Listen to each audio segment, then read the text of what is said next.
Hello and welcome to Drive to Describe, a Formula One podcast. I'm your host Sagi, joined as always.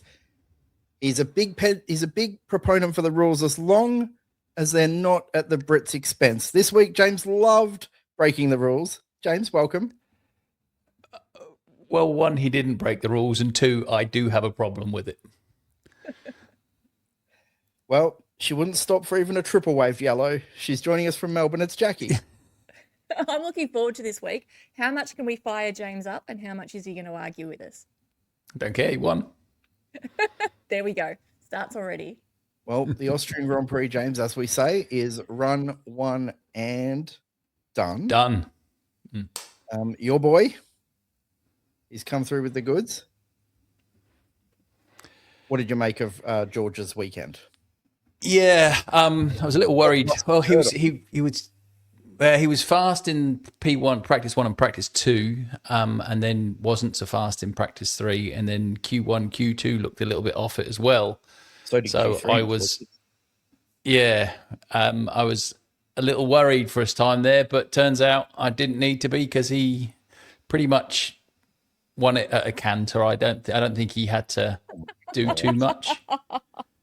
Okay. But he wasn't really pushed. Like there was once or twice where they were all catching, but they didn't stand a chance of catching and passing him in the last 3 laps. And the only other time was when Max was catching him at the end of the end of the second stint, wasn't it? In the grand scheme of Formula One races, it was reasonably comfortable. Uh-huh. For the benefit of the people listening, for the benefit of the people listening and not watching on YouTube, because we're now on YouTube. Yeah, we are. I'm getting some severe. At one point there, Jackie's eyes were rolling so far back in her head, I thought she was looking at that calendar behind her on the wall there. But the exorcist going on. Yes, yeah. Sure it was that easy. I do think the safety car timing was helpful for him. I think it was unlucky for Kimi, and that could have changed things up if they had held Kimi out a little bit longer. But again, who knows what's going to happen? It was just unfortunate. I think if that hadn't gone Kimi's way, though, it would have made a big difference to an outcome. Was it unlucky that he didn't, or would it have been lucky if he did? Probably lucky if he did. Yeah, because he's not like he had exactly the same parameters as everybody else with what he had. If he didn't have, if he would have been able to pit under the VSC, then he would have been lucky. He wasn't unlucky because he didn't. He'd have been lucky because he did. I'm just saying that could have. I know that's semantics, but yeah, sort of arguing semantics. Well, let's talk about it. There was an incident in qualifying that probably had a massive impact on the race itself and the weekend as a whole. Tell you what, James, I love I'm the ready. Excitement of that, to be honest. I was watching it live and loved It the was excitement exciting. of that of what's happened, what hasn't happened, and then the commentary going every which way. And I don't know, I liked a bit of drama. I agree it was exciting. It shouldn't be. This stuff shouldn't, this stuff shouldn't be exciting. This shouldn't be a thing. So the image we've put up on the YouTube, if you can't see it on the YouTube, if you're audio with us, we've put up the George Russell image with the yellow flag in the distance as he approaches Max Verstappen's off in Q3. Now, George was on a blinder of a lap. I don't want to take anything away from that at all. If Max doesn't go off George's pole by even more, it was clear that he was the fastest car on the track in that moment. But Max did go off. Not only did he go off, he hit the wall at the fastest blind turn of the track. I do not understand how this was a double yellow for Kimi 4 seconds earlier and reverted to a single yellow as George went through. Not as George, before George got there, because it was never a double yellow that George could see. How does that happen, firstly? Why? I don't think it did. It did. I watched it 3 times because I watched this on delay. You guys had already seen it. Yeah. And then in real time, I was sort of going, what's going on here? He shot that lap, can't stand, surely. And then we're all like, Kimi was behind George. So I went back and rewound it. He was in front of him. He was 5 seconds down the road. And they showed he got the swish swash on the double wave thing on the that was on the in lap though, not on his push lap. I'm not convinced that's accurate. And that's where a lot of the confusion came in. You may be, but in any event, that's a double wave yellow. Yeah. Kimi had a double wave, definitely. You think he did? Only on his in lap, not on his push lap. Yeah. Yeah. Okay. Well, either way, yeah, it should have been a double wave yellow for both those drivers. Do we all agree on that? Completely agree with you 100%. The whoever was in control of whether it should be a double waved or a single wave yellow is at fault there. They've shit the bed. Completely. But I'm sick of. I'm so sick of talking about stewards and marshals. Yeah. If I'm being completely transparent, we can go all the way back to Abu Dhabi. That race was decided by an awful marshal's decision in a lot of ways. It was. Yeah. And then we look at other situations where, we even go back to just, what was it, one race ago with all the 5-second penalties, 2 races ago. Monaco. Yeah. And they were all wrong. Yep. Yep. Yep. And then there's penalties on top of the penalties because they weren't served correctly. It's a complete shit show. Like, I don't want to talk about this stuff. I want to talk about who won the race on merit. Now, you may as well have not flown any flag. And Kimi finished his lap. He would have been further up the grid. And Kimi was the real pace today. Whether that was because George didn't need to or not, that's debatable. I grant you. But I'm just I'm sick of looking at these race weekends and going, oh, what if the stewards didn't fuck up? Yeah, I quite agree with that one. But Kimi had the opportunity to do exactly the same as George. Yeah, and Kimi misread it. He saw yellow and just immediately stopped. Yeah. I mean, whereas George, I think, has read it correctly, read it was a single, knew exactly in that instant what he needed to do and was able to adapt quickly. I agree with all of that. I think, to be fair to Kimi, though, he's 4 seconds up the road and he sees Max off. So he's hit the brakes. That's a double wave, session done. But George, in his post, I don't know if you saw it in his post quali, he didn't even see Max's car. No. He thought that it had gone green. That. Yeah, he said that. He didn't even see his car. He thought that it had gone green again as he came around onto the main straight. So he thought the car had just had an off and kept going. Yeah, well, you're not going to be, let's face it, if you're a racing driver, you're not going to be looking at the wall. Let's face it, that's asking for bad things to happen. Yeah. That's right. I'll drive at the target I'm looking at. What happens? Yeah. So I don't blame George at all. I want to be really clear about that. I know I sometimes spout some anti-George sentiments for my own amusement. Really? But I don't blame him for going through at the speed he did. I blame the marshals or whoever made that ultimate decision for getting it wrong. It's dangerous. You've got to go off at the fastest part of the track, unsighted, as George himself admitted. Didn't see him, didn't know he was there.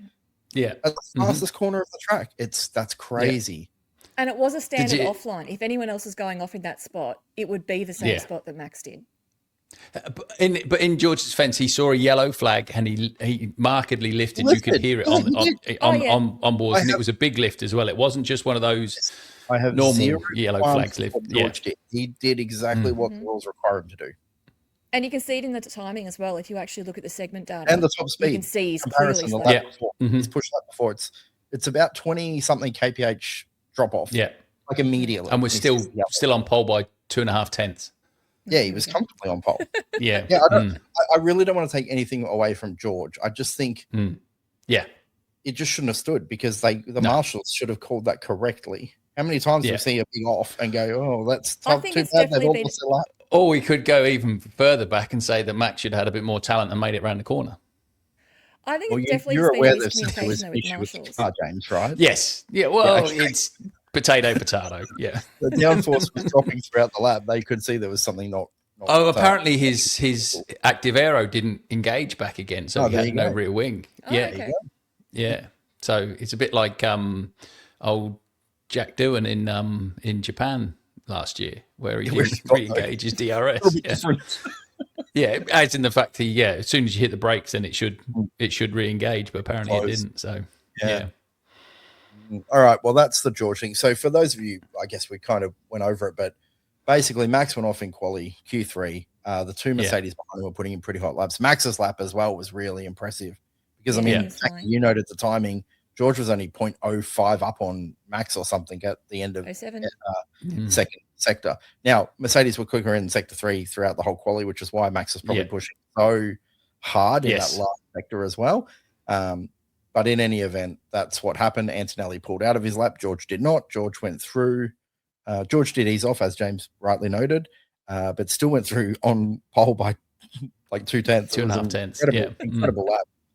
And the Ferraris were 2-3, and then the race proper from there. But there was a lot of the experts, and this is where I take my guidelines sometimes when I'm not sure what the hell is going on. I mean, Ted's immediate reaction was that lap can't count. Yeah. There's confusion around deleted laps, which was the in laps following. Yeah. They deleted those in laps because of the double wave yellow at that point. Yeah. Which caused more confusion that they thought the laps had been deleted. Yeah. There was a no further action pretty quickly. To the stewards, to their defense on that element, they were very quick to say no further action, because there's nothing worse than an hour after an event not knowing who the hell won or what's going on. So I will credit them with that. That was it. Down in Parc Fermé, it was done. It was done. The answer's there. We know it was George. Yeah. Yep. It was definitely a yellow. All right. We should get into our tweet length reviews for the race weekend proper. James, I'll kick off with you. My tweet length race review is, I've gone a little bit tongue in cheek for this one, is, can someone check to see if Liam's still on fire? Yes, because he was on Twice. fire and then just kept driving. Yeah. And then he goes, you guys know I'm still on fire, right? Not so Did we much ever find out what that actually was? I'm going with the fact that he was just feeling so good in himself that he was just like a literal, boys, I'm on fire here. I'm going real well. But I'm on fire. We're going to talk more about the broadcast later, because boy, do I have some bones to pick with the broadcast. Oh, yeah. But that was one thing they did get right. He said it on the radio, and then they followed his car for a while. And I'm like, okay, that's what you want to see. If he thinks he's on fire, let's see it. Karun was absolutely fascinated with it. He was. He goes, why is he still going? That was some interesting stuff. Jackie, what have you got? Hot in and out of the cars at the Red Bull Ring. Yes. Well, they had cool suits this time for the first time ever in Formula One, as well as they actually had cool suits during the races. And if you didn't, you had the choice. Apparently. Yeah, if you had the choice to run it or not, and if you didn't run it, you had to take 5 kilos worth of ballast to compensate for the fact that people were using them. Yeah. That's fair. Look, I'm dovetailing off the opening. I'm sick of seeing stewards and marshals decide race victories. I don't want to. Everyone, I know I will, but I don't want to rage about these fucking decisions that literally decide races. Doing my head in. Anyway, from there, we always move into our favorite moment of the weekend, James, which is our yes moment. I've lost my mouse here on the laptop to bring up the right ticket, but I'll play the sting and we'll get right into it. Yes. Yes. James, your favorite moment of the weekend? It's predictable for me. It's George. He needed a solid weekend where it wasn't super spectacular, but it didn't really look like losing it once he started off pole and got away on the first lap. So it was well managed and tactically almost perfect from Mercedes as well, to have him basically running out of tyres on that last lap. And couldn't have gone much better for him that weekend, I don't think. Is the only thing he could have done was Lewis and Charles to be a bit faster and maybe push Kimi a bit further down the order. But I think he'll take him first and Kimi third for the next few. So Mercedes aren't wanting that at all. What are you talking about? No, they're George, talking about right? George. Yeah. Jacqueline, what's yours? Mine was the flashback to 2021 with Max and Lewis fighting it out. How good was that? I really enjoyed that. I really enjoyed watching that. And it was going back a few years, seeing those two champions go at it. And I love the no further action. Let the boys race. Yeah. That was great. Yeah, it was good. I thought it was good, proper, fair racing. Yeah, but Max it's also proof that the gravel, Max could have pulled out there. He didn't, and that's cool. Yeah. I like that too. Yeah. But play on. But it's also proof that every single driver is a sook when it comes to getting past. That's definitely a penalty. If George had said that, there'd have been 64 memes that by now can't do it the rounds. Max wasn't past. He was trying to pass. We did get past at one point, didn't he? Not in that exchange, no. Not at that time. But it was really good wheel to wheel. I can speak racing. I agree. Yes, a confident Lewis and a confident Max driving at the same time is normally going to be epic to watch, and it was really good. This used to be an on-track thing. We used to pigeonhole ourselves into on-track only, and we've kind of change the rules a little bit. Or you have, yep. Oh, we all have. And I'm going to say Zach Brown, who I very rarely put in this category. Very rarely. And this is what I loved. So they were doing the grid walk pre-race. It was Ted and Bernie. Oh, I think I know where this is going. And Ted said, "Oh, what about all these talks about Max Verstappen joining the team if one of Oscar or Lando leaves?" And instead of just completely writing it off, he said, "No, I think Oscar and Lando are happy they're contracted, but besides all that, unless someone slips on a banana peel, then we would be interested in Max. He's a 4-time world champion." And I'm like, I love that he just teased it that little bit, just fed that flame, just the tiniest little bit, taking the total Mickey. Ted, dumbfounded, he was like, really? Banana peel, I think is all we said. Banana peel. So I don't know. I got a kick out of that. I thought, you know what, if you can play straight back to this stuff, or you can just have a bit of fun with it. And I think have a bit of fun with it. But it is a big thing to say when he's been pretty staunch. No, Lando and Oscar are our guys. We don't need anybody else. We're pretty happy with what we've got. And it's the first time that he's not straight back. I like the fact he said they're contracted. And I'm thinking, you're the guy that breaches contracts across any motorsport series whenever you feel like it. That's right. Exactly. Anyway, I got a kick out of that. I thought it was interesting. Was funny. And part of me wants to see that switcheroo anyway, so I'm kind of barracking for it in the background here.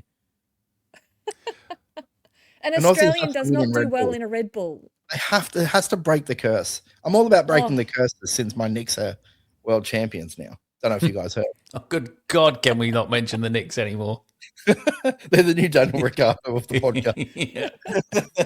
At least Daniel Ricciardo was a Formula One driver. Yeah. That's true. That's true. Yeah. Yeah. All right. We move from there to our least favorite moment of the weekend, James, which is entitled No Mikey No. No, Mikey. No, Mikey. That was so not right. And given this weekend, I couldn't think of a more appropriate sting. Just don't have a Mikey on the end of it.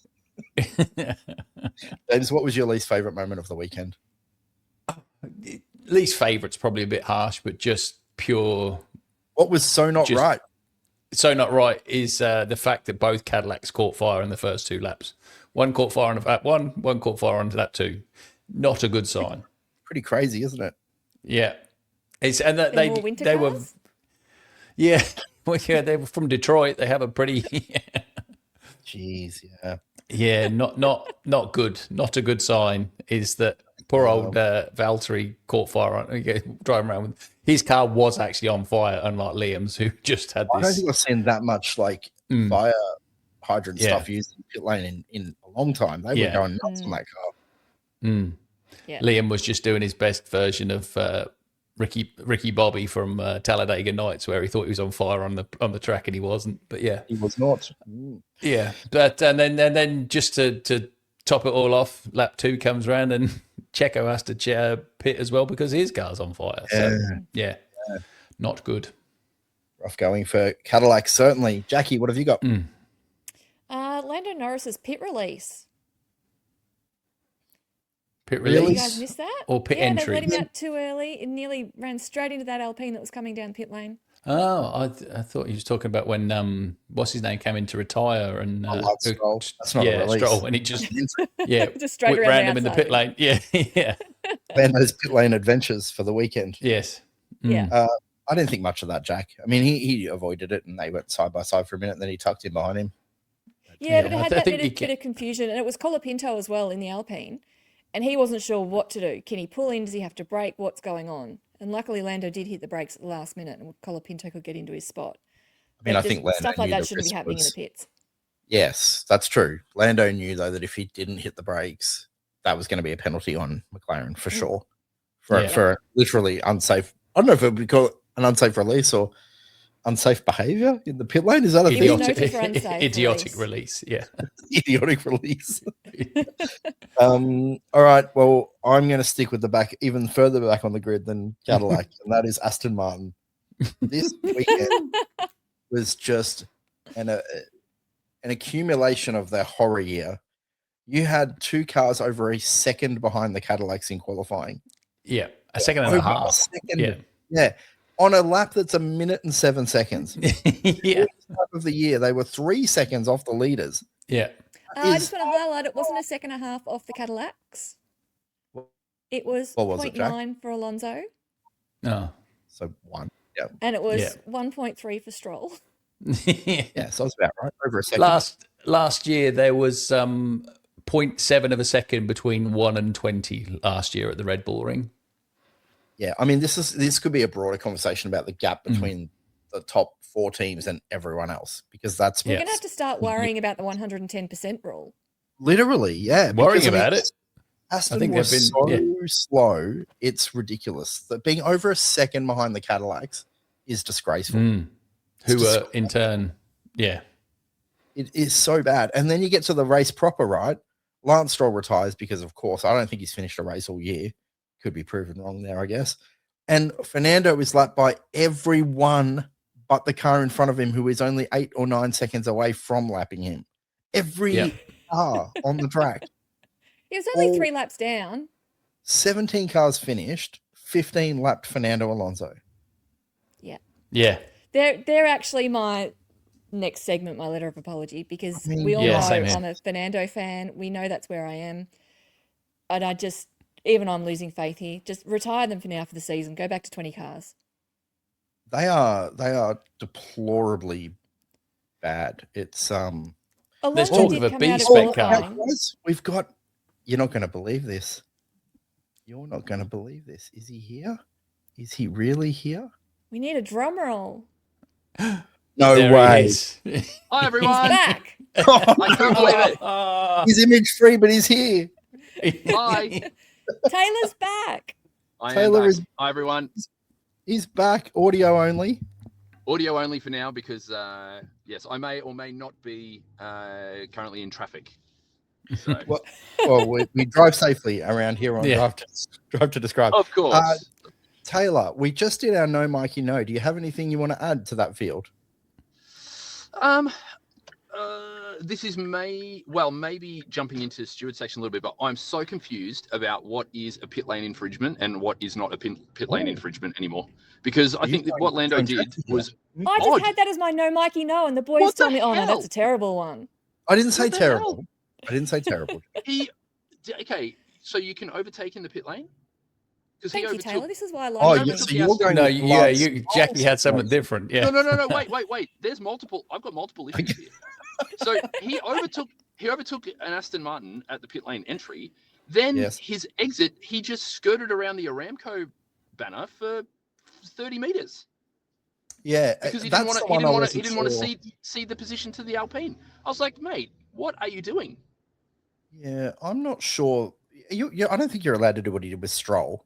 But if Stroll's retiring, is that an exception to the rule? Because he was very slow. I don't know. I think that's what they would have argued. I do think it was wrong, but I think they would have argued Stroll was retiring and holding everyone up. Maybe the only theory I have is that maybe Lando's wax figure was driving for him this weekend as opposed to Lando himself. The timings would suggest that as well. Yeah. God, he was awful. Anyway, so that's my No Mikey No. All right, very good. Do you want to chime in? Do you want to do your yes just while you're here? My yes. Can I just say it is wonderful to have multiple world champions back in form at the same time. And you and Jackie, it's like you've read my notes, Taylor. Oh, really? Today. Oh dear. I'm very excited for Silverstone because this could be the Lewis and Max show, and it'll be really fun. It could be 2021 all over again. Honestly, I thought Lewis was really good. Obviously, I thought Max was great, but really I thought good. Lewis was excellent. Yeah, excellent. For a couple of laps. He got shafted with these Ferrari again, didn't they? Yeah. Exactly. They did. Yeah, they sure did. All right, we do move on to our W14 letter of apology, where someone, and we don't care whether they're on track or off track anymore, needs to apologize for their behavior this weekend. Michael, this is Toto. Yeah, hey, Toto. Michael, I just sent you an email. James, who needs to send an email? We've covered it already, but Aston Martin were lapped by everyone. And I mean everyone. We have covered that. Yikes. Yeah. The part that scares me is, though, Fernando Alonso came out of qualifying and said over his radio that we're making progress. Progress. There's positives in this. We're making progress. We're moving forward. And I'm thinking, mate, I love you, but no, you're not. Yeah. Just question without notice for you three. Does this do anything to the legacy of the Aero King? Oh, it's hurting. Oh, the Aero King, Newey. Yeah. Absolutely, it damages him because he was the whole reason I picked Aston Martin as the champions this year. The car has just failed, though. It's not even close to being drivable. Jackie, can you take the engine out? The car's road terrible. car and it will do better. Can you please repeat your prediction? Yes, everyone. I did have my hopes on Adrian Newey and my future husband Fernando Alonso of winning this championship, and I have been proven severely wrong, and I blame Adrian Newey. It is not Fernando's fault. It is Adrian Newey. That's the only thing that's making me hold on that George could be world champion. You predicted it wouldn't happen. Does it affect his legacy? Maybe, but not much. So. Come He on. has designed one an absolute car. turkey. Yeah, but he's gone from being this savant that can see in like wavelengths to designing the worst car in Formula One in the last 20 years. I think It makes me wonder, was it him or was it his team? I'm going to make a strange analogy here, guys. I haven't seen this movie yet, but there's a new Spielberg movie out called, I don't remember what it's called, some alien Disclosure shit. Day. Yeah. Thank you, Disclosure Day. And I've heard a lot of negative reviews in regards to the script work and the dialogue and the camera work, everything, right? And you wonder if there's an element of there's not a team around Spielberg saying, we don't need to do that, or that doesn't make sense. Yeah. I wonder if you're in that position where there's no one around him now saying, doesn't have Christian Horner. Yeah, there's no Horner holding him back. Just a thought. I think that's what it is. It's the team around him. They're either young and inexperienced, or they're too scared to stand up to him. And No, say, I mean, I think about it's this, or can we try this and this as well, or that's a bit too big of a jump all at once. Because they're I've not always even seen him close. more. They're not even midfield. You know, They're not even at the back. They've got a whole new category. They're not even F2. Yeah. They're Formula 3. F2 were faster in his GP2. We're back in Formula 3. Right. It's your that thoughts on this bad. one? Well, I was just going to say, I mean, I largely agree. I see him more as a conductor, and you can be the best conductor in the world. You can have the best symphony composed, ready to go. But if you've got, second tier players or third tier players, it's going to sound like dog shit. So, I mean, whether or not Adrian Newey's car design is bad, ultimately it doesn't matter because the car is shit. I mean, it's just awful. Yeah, and but he we've said designed this that for car. years. But we've said this for years with Aston, right? They had all this investment. They had this wind tunnel. It's like they can't do anything right. They can't do a young driver program correctly. They can't do a wind tunnel correctly. Their own wind tunnel they can't do correctly. So why would Adrian Newey going in for 12 months, why would that suddenly change anything? That's kind of more my take is it's bigger than Newey. And this is the problem. We see it all the time. When you throw money at a problem, it very rarely solves the problem. And, if they had two drivers maybe giving more solid feedback, who knew what they were talking about in the car, maybe that might fix things a little quicker than just getting Adrian Newey on board. Yes, I think Lance you might Stroll- be right there. Point. What's Lance Stroll going to say? He's driving an Adrian Newey car. He's going to go, yeah, feels pretty good. And is Fernando just done and actually not that interested in trying to develop it? Of course. He knows. Because love him he or knows hate him, he does know how to work a car. Whether you like he him or knows the not, team he that does he's know in. how to help develop a car. I Was he used to be just able to checked run out? 100 meters in 12 seconds. I can't anymore.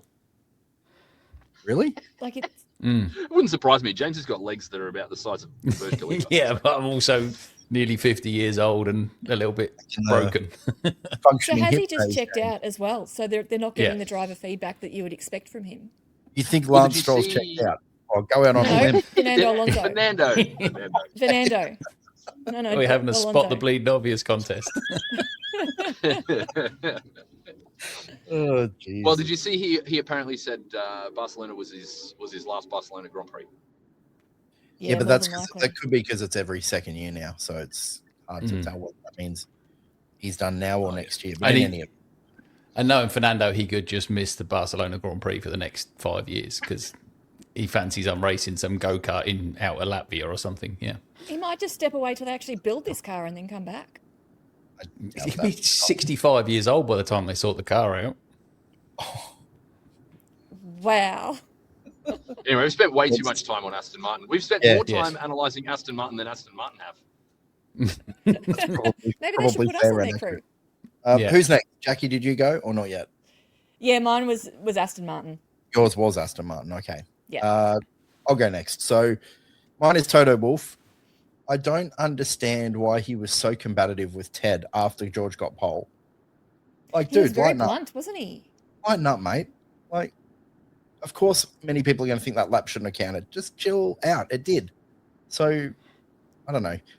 The man loves to be angry. Have some fun, Toto. Smile. It's okay. Was he angry because it impacted his boy Kimi? Ooh, no, I think he was in vehement defence of George. Yeah, but I've maintained this from early on in the season that if Kimi started to do well, Toto would be on the Kimi bandwagon without a doubt. Was he annoyed that Kimi lost his lap? You have also vehemently been on the bandwagon to say that Aston Martin were going to be at the front of the grid. So yeah, but I can't be wrong about everything. I'm female. I think you're stretching a little bit here, Jack. He was very defensive and he was very blunt and rude. He was rude. Yeah, Toto's been this way for years. I think the cool, calm, collected. He's got a reason to be. The cool, calm, collected Toto disappeared in 2022. You know, I think once pressure changes. Once he was shafted, yeah. Well, you can choose to believe that you're shafted, but if you're running a highly successful team and you're carrying that attitude with you, is it any wonder that the team then can't find success? You know, I think sounds a lot like corporate speak to me. It's true. It's true. It is true. And you know, maybe he sorted out some kinks, but maybe this is just a little chink in his armor where he's like, "Don't you come after my boys." Was he stressed waiting for an appeal?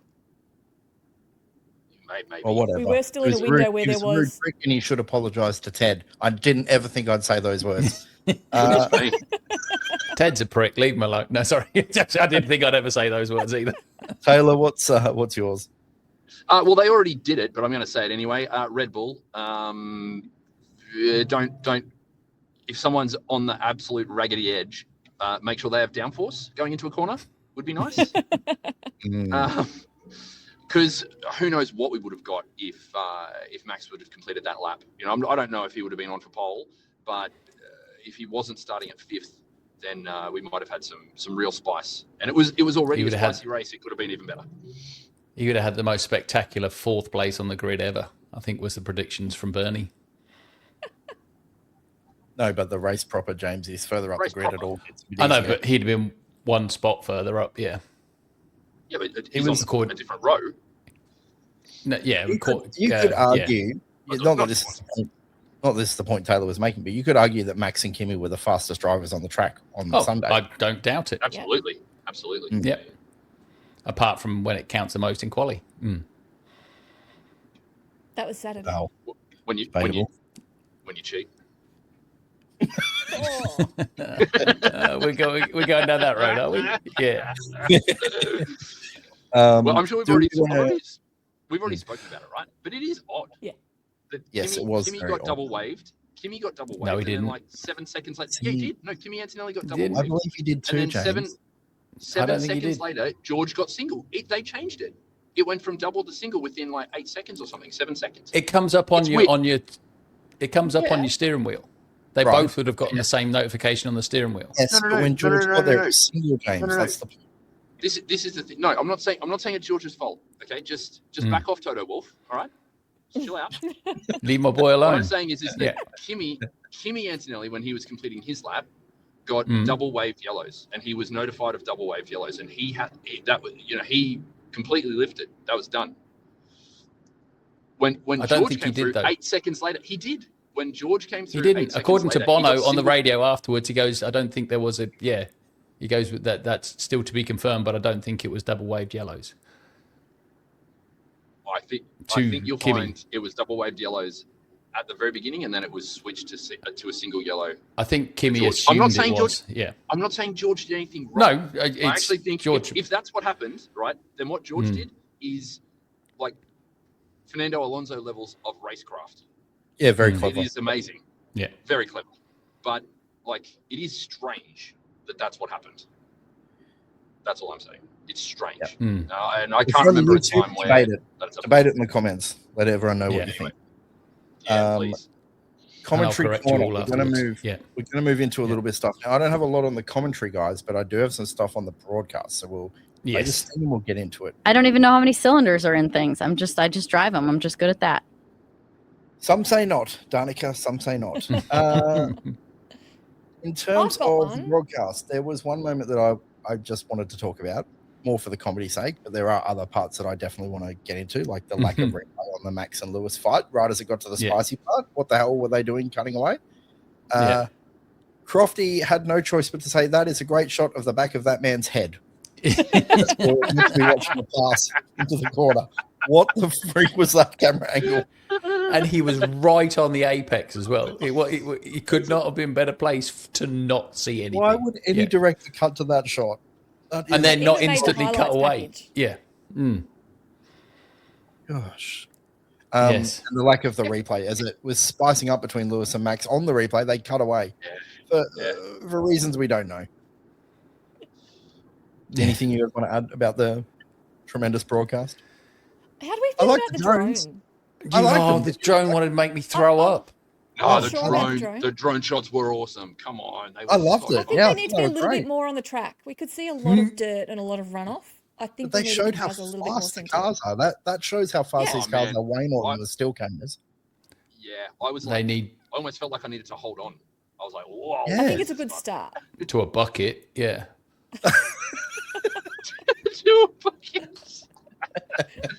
Does anybody else get, if you watch something that's like, they need better stability software or something, because it really did make me want to throw up.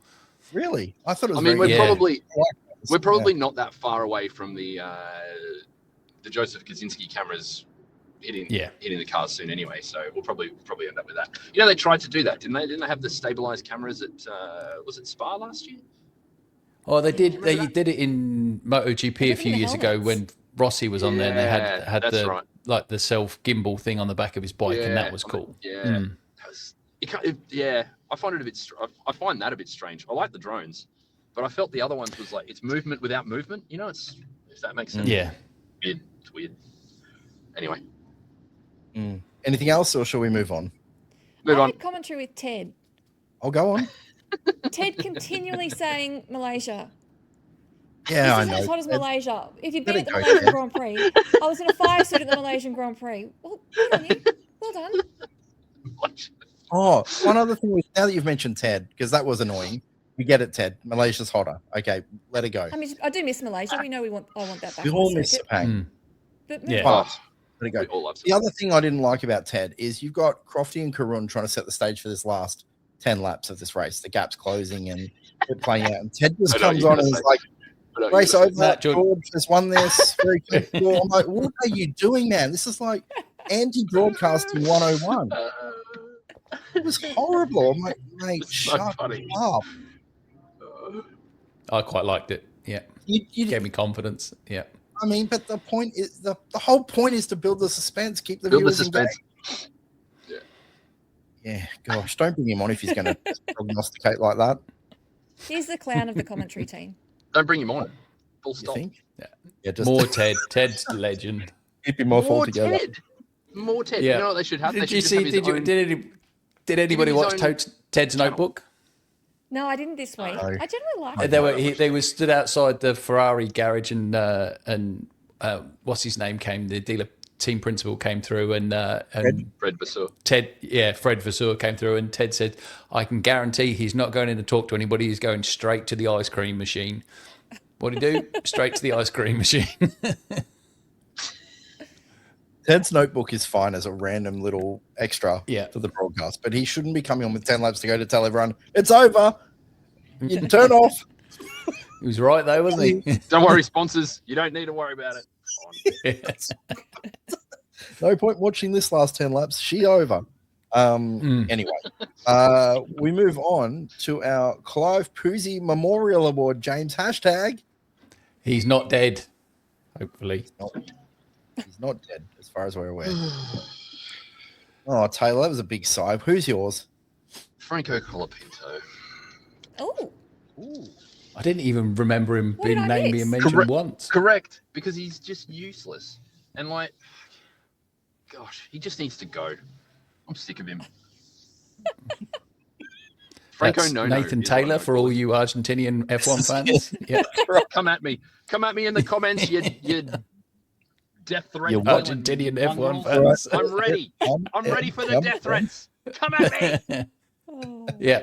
Comments of He's individual shit. podcasters And you know do not what? represent all of us. Can I just say, I am not anti-Latin American. I love my Latin American drivers. Gobbies for Gabby, of course, very famously from last year. But Franco no. You're off the Franco Colapinto train. All right, James, who have you got? Charles Leclerc. Ooh, spicy. Oh, he's the last 3 weekends he has been terrible. He has been thoroughly outdriven by his teammate. And he's just like Ferrari are coming good. The car is looking better and better and better, other than the slight glitch with the tactics this race. But yeah, You're a generous Lewis man.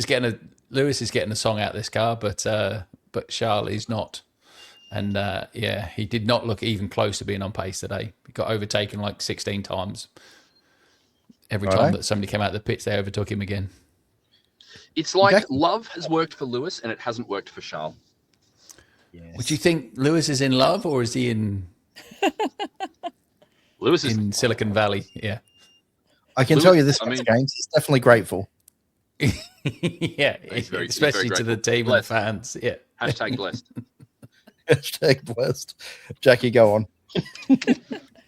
Mine was actually Alex Albon. All good call. But For not hitting lapping that ball out Fernando. on the corner. Yeah. No, leave Fernando alone. Being the only But spud hitting not good enough to lap Fernando. But hitting that ball out on the corner that was not even on the corner. How much has he had to cut the corner to take that thing out? Oh yeah, he had all four wheels off, I think. Yeah. And the bollard, I'll have you know, was virtual safety. Jesus Christ. Ooh. Has he crashed? Did we just go into the water? Why? It's Mario Kart. We've just gone straight into the water. I feel like I should mute him. Probably not a bad idea. You did? Better. Hello. Hello. I'm leaving it in. It's too funny. This is what happens when Taylor returns. Yeah. Hello. Oh, I'm muting him. I've had enough. yeah. That was fun for half a second. Taylor, unmute Yeah. yourself or let me know when you're ready. Yeah. Hello, can you hear me? Can anyone hear me? Oh, there he is. Oh yeah. Back. Oh yeah, we can hear Okay. you. Okay. We can hear Yes. everyone behind you as well. What was happening? Well, you it sounded like you went into the water. Oh, I didn't go into water. Okay, well, we're glad you're back. Where were we? What the hell were we up to? Shit. Boozies. Right? Mm-hmm. Poozy. So Alex Same. Albon for the bollard, right? So the bollard was a VSC, but a crashed Yes. Max Verstappen at the blind fastest part of the track. One waved yellow. Okay, my poozy is George Russell. I like to keep things balanced, James. Here's my poozy because yabba dabba, fuck off. Oh, that was just so half-hearted. That's why wasn't he it? does it. Because people I- like you hate it. Pathetic. He's a troll. Piss off, George. It was pathetic. At least put some effort into it. Or was it Yabba Dabba 2, wasn't it? Not Yabba Dabba Do, anyway. Whatever it was, piss off. It was just No, sad. I mean, the fucking T-pose, guys. It was cringy. Come on. Just building the brand. That's all he's doing. Just building the brand. Well, Also, commit to speaking it. of If building- that's going to be your brand, if that's his equivalent of a shoey, commit to it. Taylor's just dropped off, which is not bad Yeah. because that background noise was doing my head in. Bye, Taylor. See you later, mate. We'll see you next time. Oh, he's back again. Oh, he wants to come in. He wants to come back. I don't know what's going on. I don't know either, but you've got a lot of background noise. You sound like you're in Chadstone Shopping Centre. You've gone back down the toilet route. It's going to play very well on the tube. I was Yeah. in the stairwell. It's in the stairwell. Hello? Yeah, we can hear you. He's in the stairwell, I think. I was just about to say, speaking of building the brand, I am back in the toilet. So let me get this correct. Hold on a second. Taylor, you want your brand to be that you podcast from the toilet. Sounds good to me. Is there any others? I could be a one-of-one. Just please say that you're not in the toilets in Clapham Common or anything like that. Yeah. No, I'm We're out. just going to mute. Okay, so we're going to mute you until you're out of the bathroom because we are there's a lot going on here. Do you have gone again? Gone again. This is a disaster. This is what I feel like we got into this great rhythm with this. With this podcast and doing it on YouTube, and he joins us, no visuals, and then it all goes to shit. Yeah, and all falls drives into the water, and then he broadcasts from the toilet. Anyway, here we are. This is the joys that we're having. We could do our own podcast of where in the world is Taylor.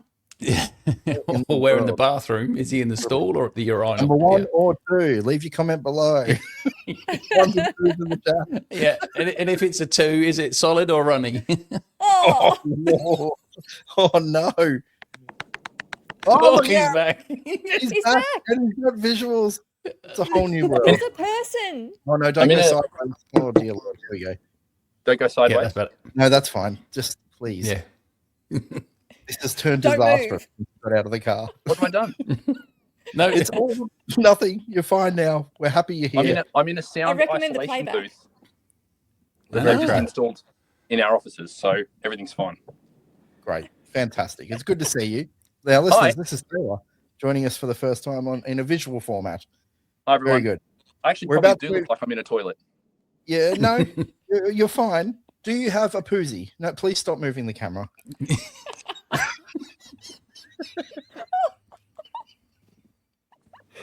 Oh, gosh.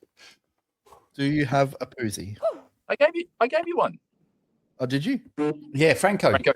Oh, Franco, you went first. Okay, because you sighed. I remember now. Okay. Yes. All right. We are now up to, at long last, yours. Who's your poozy? Who, me? Yeah. Did I not name mine? I said George Russell for Yabba Dabba. Oh, that's right. Yabba Dabba Doo. I blanked that. Yeah. Righto. We all did. Is that my new T-shirt, Taylor? Oh, God. Do you like mine, Taylor? Yeah, that's a good one. Thank you. I'm just Kimmy's in a legend. McLaren. You're not missing anything. Why don't you get Yabba Dabba Doo on your shirt, James, and then be a total tosspot like George? World champion tosspot by the end of the year. No chance. Oh, no chance. Not yet. No chance. Actually, perhaps before we do move on, I've just added the championship standings because we didn't even touch on this at the start. So the lead has reduced. So we're down 40 to points now. 40 points. Yeah, 40 points gap between the two. And then Lewis drops back to third. And Oscar Piastri, James, the man you've been claiming is completely out of form, woefully uninterested, has moved ahead of your boy, Lando Norris. I was actually, he was, well, when we get to our top 5, you'll see why. Ooh. Well, we are literally up to the top 5 right now. So we'll start with you, Taylor, James, Jackie, me. Taylor, who's your number 5? George Russell. Oh! And he comes out strong in his return. Just proof that I'm the only one that takes this part seriously. It's just proof. Yeah, don't care what anybody says. My number 5 is Oscar Piastri. I have given him some grief over the last couple of weeks, but he looked on it this weekend and thoroughly pantsed his teammate. So, and that's all you can do first. So Oscar Piastri, number 5 for me. For me, I've got Isaac Hadjar.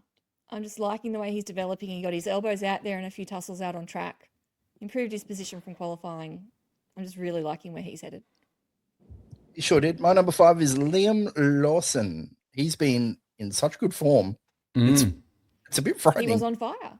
He was on fire, literally. Yeah, both. Maybe. Maybe literally, but figuratively, he definitely. He is turning around, though, isn't he? He really is starting to find his stride. And it's good to see when he has a contest on track, it's fair, because that wasn't always the case. And he's clearly driving a much better style. So, yeah, good for him. Happy for him.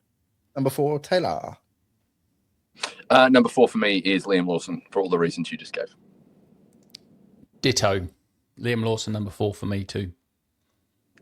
Oscar Piastri for me.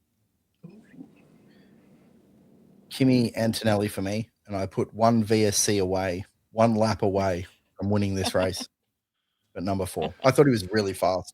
Again, like really fast. He's confident. At the end of the race, yes. The start of the race, I thought he was as scrappy as he's been for a long while. But this is, well, I will say this, though, James, is that's more impressive to me, that he gets through a sector of the race and goes, all right, I can be better than this, and just resets and goes. And that takes a lot of, I mean, the kid, he's 19, right? That's definitely, but he definitely proved today that he's human and he can get, like, he got flustered. He went backwards from, 4th to 6th or something in the first 2 to 3 laps. So, but I would argue, obviously got past them, but in the field today, which has got to give him confidence regardless of the end result. Yeah. I don't think you're too far wrong, but he definitely proved that he's beatable. That's for sure this weekend. Yeah, I guess. It's not a lay down as there. Oh dear. Sorry. I'll save my comments for later. Your number 3, Taylor, you're on.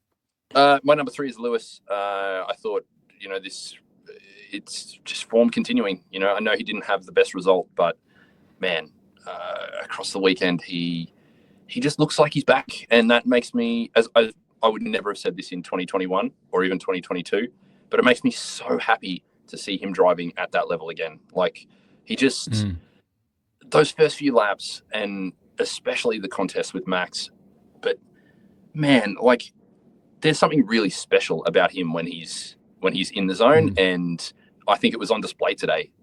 Didn't get the result, and the car certainly wasn't there for him. But yeah, F1 is a better sport with an informed Lewis Hamilton. We had a much better result as well, I think, if they didn't pit him under the VSC and put those softs on, because that just went backwards from there.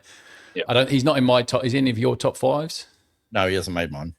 No, so maybe just have a quick word about him here while we have the opportunities. I'm exactly the same, and I just think he was a Ferrari dropped the ball a little bit with I think they got a little bit carried away with their 3 stop from last week here, and kind of shafted both of them. I don't think Charles was quick at all weekend, but Lewis just he proved that he was fighting with Max the whole time as well. So they kind of done him out of a top 4 at least, I think, this weekend. I agree to disagree. I think he's fine. He's been in much better form. I think he'd be the most popular world champion this year if the fans were picking. Yeah. My number 3 is Kimi Antonelli. For the same reasons as towards the end, he was rapid. He was as fast as he was erratic in the first half of the race. Yeah. So he was, another 3 laps, and I think he wins the race. But that's a wonderful thing about preset lap races. Yeah. 3. And I think if the race had have gone longer, or if there had been a safety car somewhere in those last 10 laps, I think it would have been a very different story for him. My number 3 is Oscar Piastri. I thought this was a very welcome return to form. He looked very strong out there, and I was really pleased with the way he raced. He left Lando some way behind.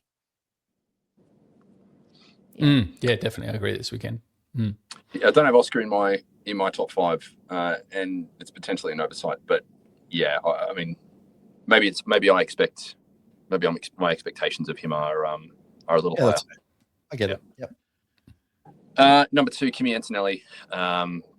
Goodness gracious me! I mean, even when he doesn't win, he still looks really scary. And for a kid who's 19, this is his 2nd year in Formula One. Everyone, this is his 2nd year in Formula One, and he is. If Max is Jaws, then Kimi is the alien in Alien. He's coming. He's surprising. He gets you. He's a killing machine, and it's. George got lucky this weekend, to avoid Kimi and the wrath of Kimi, but it's coming. And he's inevitable. So he's excellent to watch. He's excellent to watch, man. And he looks like the god. He just looks like Senna. So many times when they cross to him, I'm like, Jesus Christ, man! It's just like looking at Ed. And he's still got so much more to get. Like he was on the radio with Bono about his brakes. And Bono's kind of walking him through what's happening with his braking. And you're like, this kid doesn't have it all worked out yet. And he's still this raw, fast, out there. It's crazy. Yeah. It's James, who's your number 2? Just I love Kimi Antonelli as well. He's a breath of fresh air. But the one thing I don't like about Kimi is the way he wears his hat. It's kind of, it's weird. on the crown of his head, like a little bit back. Yeah. It's like I've got a hat on a second. Yeah. Again, this is more for the people of YouTube, but he kind of wears it and it sits up like that, and it's the most annoying fucking thing in the world. Yeah, he's got beautiful hair. That thing that George Russell wears. Yeah, but George wears it like a cap in the world. George wears a headband. Yeah, it's coming from you know me. I wear a hat a lot, and yeah, you know what they say, James? Yabba dabba do. Wear it properly. I can't even do it. My number 2 is Max Verstappen. That battle with Hamilton. I don't have Hamilton in there. He's an apology for me, but just went backwards from his grid spot. So yeah, didn't make my 5. But that battle with Lewis and just he made what should have been quite a boring last 10 laps into something that was watchable and had me on the edge of my seat. Well, again, on the edge of my pillow because I was watching in bed. There's a visual for your listeners. Jackie. My number 2 was George Russell. He had a nice weekend, rolled along. You're all dicks. Nice you know my rules. If you want number 1 spot, you know my rules as the winner. Jackie You need to be out in dominant front. win. Yep. He was dominant win. 1.6 seconds in front. If you win the race, I want you to be a dominant winner if you want the number 1 spot here as well. It's fair. But I'm consistent. It's absolutely ludicrous, but yeah. I mean, he got lucky from the marshals, James. Let's be honest. He wasn't the fastest driver. Yeah, you can fuck off What too. did he do in the race that was spectacular other than sit in front of everyone? He sat in front of everyone. Just another classic George Russell trundle. Yeah. Correct. It's Max did this for 2 years straight. Stop, James. Relax. My number 2 is Max Verstappen. But I do want to address something you guys have touched on. Well, you haven't really touched on why he was so good. I think he was just so rapid. He was just rapid again. And the way he caught up to George once he got past Lewis was very impressive. What I want to talk about is I think Red Bull messed up. Why didn't they undercut? Did they think it was just too long on the tires? It was the obvious choice. Just get the track position and have a crack. See if you can hold him off. I don't quite understand the strategy there. And then they waited probably a lap too long, at least 2. Well, at least 1, but maybe 2 laps too long to pin him. And he comes out 11 seconds down, and you're like, oh, that's a lot to do in 20 laps with a 6-lap differential or whatever it was. And he still nearly did it. But I just don't quite understand the strategy they were playing out there. I think they cost him an opportunity. That's what I would say. But Max still drove really well. But number 2 for me. Is it me? Come on, Taylor. Yeah. It's you, Taylor. Well, yeah, of course. My number 1 is my number 1 boy. So, gosh. If it's refreshing to see Lewis back in form, then jumping into an Arctic bath is how I would describe watching Verstappen race. I had chills. I mean, he was so good, and I think the weekend largely worked against him as well. He certainly didn't benefit from quali. He didn't benefit from any of the safety cars, which is usually, and I'll take this, but that's usually a key strategy for Red Bull, right? Is to really take advantage of those safety car moments and to maximize every second. And they didn't really do that this weekend.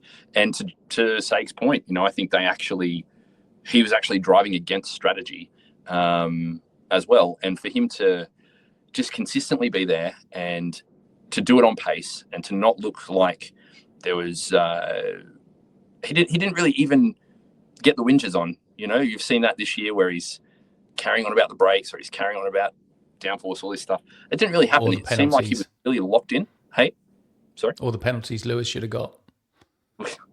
But he did look relatively locked in this weekend. So maybe something has changed. Maybe he can sense that the car has shifted or something. I don't know, but whatever it is, maybe it's just Austria. This is historically a very good track for him. So maybe it's just a one-off, and I'm going to look stupid next week. But gosh, man, I mean, this bodes very well for next weekend for Max Verstappen. I'm very much looking forward to next weekend, which we will get to. James, Taylor, what were your thoughts on the strategy? They got it wrong, no two ways. But then I don't think it's what I said, Taylor. What were your thoughts on the strategy? Oh, sorry, I thought you were talking to me. Sorry. I don't know what's happening with Red Bull strategy this year. It's quietly not very good. So, you know, whether Hannah's a bit checked out, I'm not sure, but something just doesn't seem to be there. You know, like I said before, really bold calls, are they? Q3 they made a bold call to wait it out. Yeah, but that nearly that was too close for comfort. Yeah. Like I mentioned, like a hallmark of Red Bull, and certainly a hallmark of some of those early Verstappen World Championships, and particularly 2021, was like we are going to. It was almost like they were Nostradamus. You know, they could see everything. Like there's going to be a VSC within this window, or there's going to be a safety car, or there's going to be a red flag, and we're going to take advantage of that. And we've got the driver who can get the car into that window so that we can maximize. And that played so well. And for some reason, it's just not there. It's like, I don't know, maybe last year they got a bit rattled. They're double guessing themselves. They're not coming from a position of the underdog, and now they're trying to battle expectations. It's so hard to know, but it's just something is not right with the strategy at the moment. Okay, and James, you agree it was a miscalculation? Yeah, they got it wrong. But then I also don't think if was a long way out. Hold on. Yeah, if they just repeated the lap after George or the lap before George and didn't get ahead, then all they're going to do is just follow him around for the next 20 laps or wherever it was. Because if you didn't have the tire offset, then he wouldn't have been as fast, because his tires would have. Because the one thing the Mercedes is better on its tires than the Red Bull. Yeah. So he would have just been running out of tires at the end, just the same as George. So they had to give him a big tire offset, and that's kind of where they're coming from there. And they probably just left it a lap too long, because if they went a lap earlier, then he's probably only got 8 seconds and not 9.5 seconds, and then it becomes a lot much tighter at the end. But that's the fine margins we're talking about. Yeah. James, your number one. Surprise us. It's obviously George Russell. Dominant weekend. It was dominant. There's no other way to describe it, was it? He won the race and didn't really have to try too hard. The reason you can tell it's a dominant weekend is because Jackie doesn't give the winner the 5 votes. Because if they've not tried too hard and still won the race, then Jackie won't give them the number one for the weekend. What did he do? Okay, won the race comfortably. When we get to my number one. No, we can answer that when we get to my number one. Yeah, well, it's obvious. It's George was the number one driver this weekend. The pole lap was spectacular. I don't care who you are. That lap was, take out the whole red double wave yellow thing, to be that much up and to be allowed to give a tenth and a half back by lifting through that section and still be put on pole by 2.5 tenths was a good lap. So it was one very good lap all weekend. We all agree. And then 71 easy ones because he did all the hard work on Saturday. He just turned Austria into Monaco. The audience votes for driver of the day would disagree, and we all know that we hold those in quite high esteem. So they've never gotten that wrong. Never gotten that wrong. Yeah. Do we? That's normally a pretty good sign to say that they have got it wrong. Yeah, if you've got the same number one as the F1 TV driver of the day, that means you done fucked up. Yeah. What do they say about broken clocks? What do they say about broken clocks? That's right. Jackie, who's your number one? Max Verstappen. For my reasons being, yes, George may have led qualifying. He did have a brilliant qualifying lap. What did he do after that? Won the race. This is where I'm consistent, though. If you want to be number one when you're starting on pole, do something. All right. So do a donut. Actually have a decent race and do something. Max all right. So what would you rather him do? Slow down and battle people the whole way around? No, if you're going to be in front, floor it. But then you wear your tyres out quicker and then you have to do an extra stop. Yeah, surely a technical genius would just run out of tyres on the last lap. That's what he did. Wait a minute, James. Max and Kimi had no more stops than George and they were faster. Correct. So, yeah, but they didn't win the race, so they obviously weren't faster. and the Lewis years If and you the want Max to let years me of finish dominance. my sentence, James. Yeah, I'm please always let the lady consistent with finish. this. Such a sexist. Yeah. If you want the At number least I'm one not spot, racist. Yeah. I'm consistent with this. If you want the number one spot as the pole sitter that wins the race, do something to earn it. Don't just sit in front of everyone else and trundle around in first. Drive, open that gap up, take yourself out of a threat range. Verstappen nearly caught him. He could have caught him if he actually The drove important his word in car that sentence rather is than took nearly. I'm still going. If he drove his car instead of just trundling around, he may have got the number one spot. What did Max do? Got out there, worked his way through, picked up 3 Crashed. positions.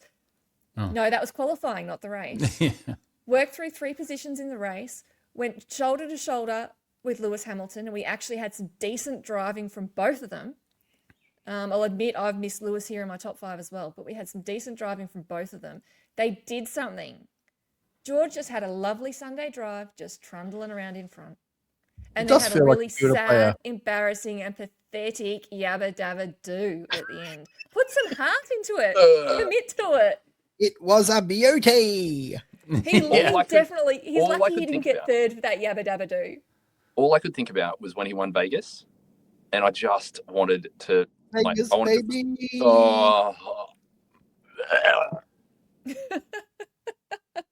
My parents are in town. You don't be the pole sitter and the race winner and get number one for me when you win by 1.6 seconds. My parents are in town, and my mother, Kim Taylor, she doesn't listen, so I'm not shouting her out. Hi, Kim. She doesn't listen. She doesn't watch Formula One, right? And she likes George, so that should tell you enough. All you need to know. She's like, "Oh, I really like that George Russell." I knew I liked your mum. Shut the fuck up, mum. The only Taylor I actually take any notice of. Yeah, favorite of all the nanas around the world. Yeah, that's what I mean. That's his your appeal. mum and Tim the Tall Man. They're the only 2 Taylors I like. Yeah. Tim the Tall Man. Tim the Tall Man. My number 1 is George Russell. Boring. He won the race. He won the race. No, I will say more. I thought his quali lap was extraordinary. The only reason Max didn't get my number 1 is because he did crash in quali. I thought both Max and Kimi, to be honest, were faster for majority of the weekend. Just one bloody lap that George did them in. An incredible lap, but I don't think George was particularly fast during the race. I do think if you were to run a highlight reel of George's career to date, it's mostly just driving around on his own, and that seems to be his specialty. Or what do you call it, Jackie? Just trundling around, having a George race. Trundling around on a Sunday Trundling drive. around. I owed him a number 1, James, because You owe him about 3 more. Him this year, but he did win the At race. At one point, he had Liam Lawson and Franco Colapinto above George in his Sterling vote. Correct. It's been very impressive. Yeah. All right, so that's our top 5 drivers. We do now go ahead. We got a week back-to-back races. No. Yes, well, we've got 3, isn't it? And there's another one after that as well, isn't there? Silverstone is next, though. One of absolutely my favorite races of the year, and I know for you guys that's an agreement. Anyone could be fastest there. It's really exciting. I'm worried about Silverstone. For what do you mean? For George, the cars. No, the cars. It's such a power circuit. Isn't Austria? But it's not a long track. There's still corners. There's like that whole when you come out of Copse and you go through Maggots and Beckett's and then down the straight. There's going to be no harvesting. Yeah. It's there's going to be some huge speed differentials and there's not a lot of blind turns at Silverstone, thankfully.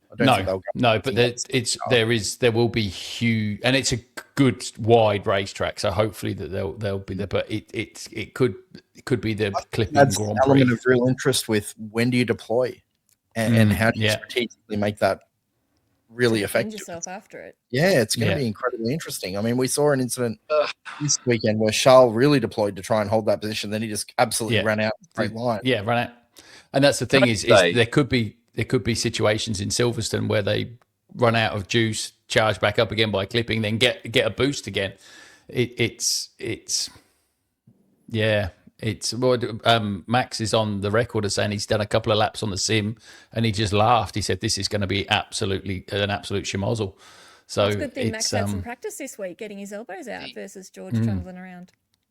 Well, that would involve him not crashing in quali this week, though. So let's not revisit that. Maybe this is me falling back to earth, but talking about deployment and when people are going to deploy power is like sniffing out what the best fart is.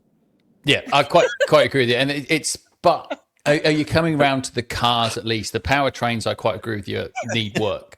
But the cars themselves can race. No. Yeah, sure. They can. Yeah. On very specific that tracks. Lewis Max battle doesn't happen in last year's cars. They just can't follow that close. Yeah, sure. But yeah, I mean, I was very excited for Silverstone before all this discussion, and now I feel like maybe I'm not excited anymore. I could be wrong, but I've read a few things to say that Silverstone is such a power circuit that it could be.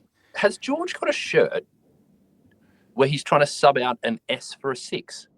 Yep. And then I've been wearing it all the whole time, and you've only just noticed it, so it must be subbing pretty well. I thought it was just a different color, and then you stood up, and I realized that what he tried to do with his 63, which is unsurprisingly lame. Mm-hmm. I think it's an Adidas thing. You should see what they did to Antonelli to try and get his number in. Unsurprisingly lame is a great analogy for George in general. Imagine if he just popped up and did something surprisingly lame. I wonder what that would be. Can't think of one. They should bring back that the meme that went around about you George Russell if you. Oh yeah, that was that was good fun. Win the Austrian Grand Prix at a canter. Yeah, in a canter, 3 seconds between the top three. You're a numpty sometimes, James. You're a numpty sometimes. Yeah. Well, Silverstone, early prediction. Anyone got one? Go. Max Lewis. Is it going to rain? I hope it rains. That's my prediction. If it rains, definitely Do we Max know what Lewis. the weather is? No, it'll be George and Kimi at the front. It's a power circuit, and the Mercedes engine is the best engine with the best car. Apparently so not. It will be. Apparently the Red Bull engine is the best engine. The Red Bull ICE engine is the best ICE engine, but the batteries are shit. I think it'll be a Mercedes weekend with a champion.